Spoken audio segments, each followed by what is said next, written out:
Some strong initiatives reacting to this trend: Campus Compact, the civic engagement movement, and most recently the spirituality issue powerfully put on the screen by Sandy and Lena's research reports with excellent help from Jennifer Lindholm and their staff are examples. We also know about the excellent initiatives AAC&U has been undertaking.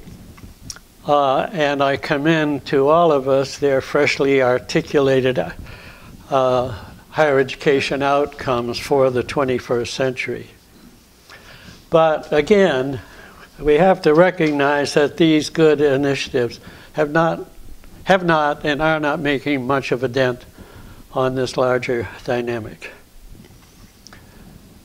Well, that's my oversimplified take on where we've been and where we are, and I'll be interested to hear what my colleagues have to say about John's final questions, and interested to hear your observations as well. I'd like to close these comments on a personal note. In my now 51 years of work in higher education, arguing for greater attention to the affective domain, for helping students address issues of purpose and meaning, integrity and identity and spiritual growth, I have never felt as strong a sense of urgency about the values orientation and professional impact of this institute as I do now. My international experiences traveling and consulting in Canada, Great Britain and Ireland, Latin America, Europe, South Africa, Australia, Russia, and the Far East during the last 40 years suggests that things are getting worse, not better. Many persons around the globe are experiencing life as more stressful and less meaningful, even than during the Cold War of the 1950s and 60s. Certainly that's very much the case here in the US. The ability of multinational corporations to move jobs overseas to cheap labor, create employment problems in countries where jobs leave, and social disruption and dislocation in receiving countries. Our global communication systems let hackers in one location cause widespread havoc across national boundaries. A SARS outbreak in China or a swine flu in Mexico have become an international threat. Starvation and disease increased despite dramatic increases in food production capacity. Politically driven misinformation and disinformation renders informed decision-making and well thought through political activism almost impossible. We have a two-tier society in which the gap between rich and poor has grown dramatically. In 1980, the average CEO made 42 times the wage of the hourly worker.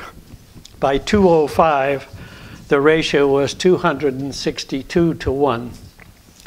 Barack Obama, in his book, The Audacity of Hope, says, between 1971 and 2001, while the median wage and salary income of the average worker showed little or no gain, the income of the top 100% went up almost 500%. We have recurrent violence and crime, some driven by drugs, some apparently random expressions of rage and frustration. We have recurrent corruption in politics, corporations, and financial institutions.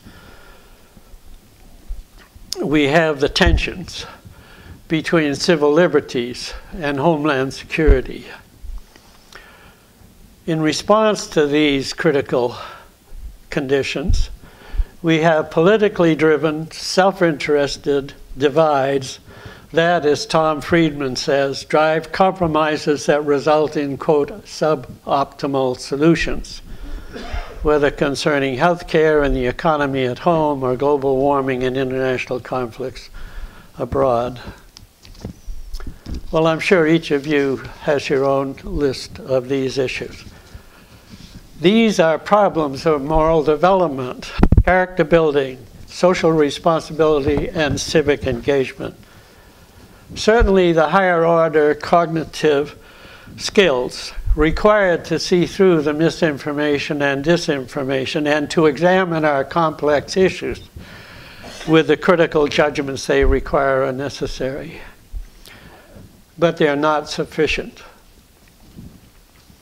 That thinking and the resulting judgments must be anchored in clear recognition of their fundamental moral implications concerning human dignity and well-being. If not so anchored, they become cold-blooded, heartless, intellectual exercises, balancing trade-offs for narrowly defined political, economic, or personal ends. We must attack that narrow-minded, self-interested dynamic with the most powerful means we can muster. Finally, I want to close with some words from Robert Frost that I believe characterize my colleagues and most of us gathered here. They're the last stanza from his poem, Two Tramps in Mud Time. I first shared this poem with my children, with our children, one fall back in the early 1960s. And that Christmas, my daughter Susan, then in elementary school, copied it out in her own hand and added drawings of fall leaves and put it in a nice frame. And that gift has been on the wall or desk of every office I've had since then. It goes like this. But yield who will to their separation. My object in living is to unite my avocation and my vocation, as my two eyes make one in sight. Only where love and work are one, and the work is play for mortal stakes, is the deed ever really done for heaven and the future's sakes. Well, my years of personal and professional experiences with John suggested that these words capture his life, excuse me, and work also. And it seems to me those words capture the spirit many of you bring to this institute and to your professional lives. And it certainly is the spirit we will need if we're to keep on tackling these daunting problems we all face. Thank you again for this honor and privilege.